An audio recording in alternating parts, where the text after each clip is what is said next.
Similarly, when it came to hadith, the goal of these compilers of these books and these scholars of hadith was to find a chain that was the shortest to the Prophet ﷺ.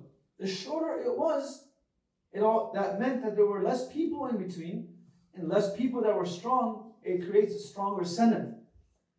And now rather than me having to cross-reference 5 people, I only have to cross-reference 3 people. And those 3 people are already well known. And if they were well known, you wouldn't even cross-reference them. But if a narrator of hadith, was not known within the circles of scholars, that was considered to be a flaw within them. That if you are a narrator of hadith, why are you not known in your own circles? It wasn't about being known in public spaces. That was the job of what we would call the qassasun, the storytellers. The storytellers were storytellers at that time were very dominant. They were well known. They were the ones that would have the biggest audience in front of them. But no, it was a fact that no one would ever accept a hadith from them. Because they were what? Storytellers. And what do storytellers do? Exaggerate. Right? They sometimes even, what we say, add masala, add spice. And they can even lie. There's no such thing as exaggeration in hadith. So they would have the biggest gatherings. But the hadith was never accepted. So one day, one of the students of Abu Hanifa rahimahullah, he walked into a gathering. In the masjid, there was Imam Abu Hanifa teaching fiqh and hadith. And in the same masjid, there was this man who was what? In a different part of the masjid, who was a qassas, like he was a storyteller. And he was telling a story, he was really into it, and it was really enthusiastic, people were excited. So this man, this youngster, was like, where should I go? That seems like it's good, but this seems like it's what? It's really popping here. So let me go there. So he went ahead and he went there. The next student that walked in was Imam Muhammad, rahimahullah. He walked in and he saw, thinking, of course I'm going to go to my class. So later on, Abu Hanifa said to the other student, why'd you go there for? So, because I wanted to see what's going on, and I wanted, everyone was sitting there, it was a big crowd. So I went there. He said, okay, that's fine. You will perhaps get masses of people to follow you, but you will never have masses of people to learn from you. Because you went for masses of following, to listen to you, but not people that will learn from you. We have his name recorded.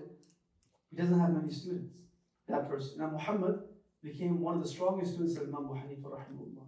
So the qassasun, or you could say the speakers, for the sake of the example, right, were well known in the area, but they were never accepted within the circles of hadith. And the scholars of hadith were actually not as well known amongst the public, because they were not coming out giving lectures every day. Their classes were what? Very specific to a niche audience, but they were well known within their circles. So if you didn't know a person's name, it was either because he's not a strong narrator, or because he has not entered within the circle of the scholars of hadith. So they would cross-reference him. Like how Ustad Taysir was saying, they would actually have delegations. We'll talk about jarh wa ta'deel. They would have groups of people that would go to a community, and they would say, do you know so-and-so person? His name is Abdullah ibn Hamid. And they would say, yeah, of course we know him. Oh, how is he? Do you do business with him? He's like, yeah, I do. He's never lied to me. Does he come for salat on time? Like, imagine someone asking behind your back, if you come for salat on time. Like, worry about yourself, man. You're going to go to Jahannam too then. Like, imagine people that, and guess what? Because the treasure of deen was bigger than them, there was no sensitivities attached to it. It wasn't like, how can they ask about me? They're not asking about, they actually don't care about you. That's just the reality of the fact. They don't care about you. They care about the deen that you're trying to spread. So if you are not accepted, and if you're someone that is compromised, you are compromising our sharia. That's why we care about you. We are not people that are known, or people that care about us because of where we came from and who we are. They care about us because of what we hold.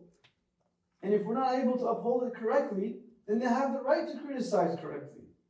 So this is how deep they would go. They would literally go to an extent of asking about their salat. have you seen, there was one narration where Ibn Hajar rahimahullah mentions one of the narrators of Bukhari, which he was unsure about, he found out whether or not he would miss the Fajr Sunnah to make sure his dhabt was established. Okay, he prays for, okay, you know what? That means he must be what? A truthful person. Imam Abu Hanifa rahimahullah was a merchant. By trade, he was a merchant. His father was a merchant. Right? Amongst the four A'imah, he was known to be wealthy. He had a partner in his business, who used to do all of the what? The buying and selling, and he was the person that was doing all the trade. Imam Abu Hanifa had set up the business, and he was what you would call in today's time a sleeping partner. So there was one of the trades that they had which brought the most profit. And he used to sell textile. He sent his partner, they went ahead, sold all of the merchandise, came back, and he says this was the most profit we made till date. And I come back and Abu Hanifa asks, we go over the finances, and so much profit is made. And he's very happy. I tell him, Imam, there's one problem though. So what's the problem? This is one issue. It's not a big deal. But I just want to let you know because I know you care about these things. Suppose you and I wouldn't even mention it. Whatever. It's negligible details. What is the definition of negligible details? Right? It's a window that is constantly growing. It's negligible. It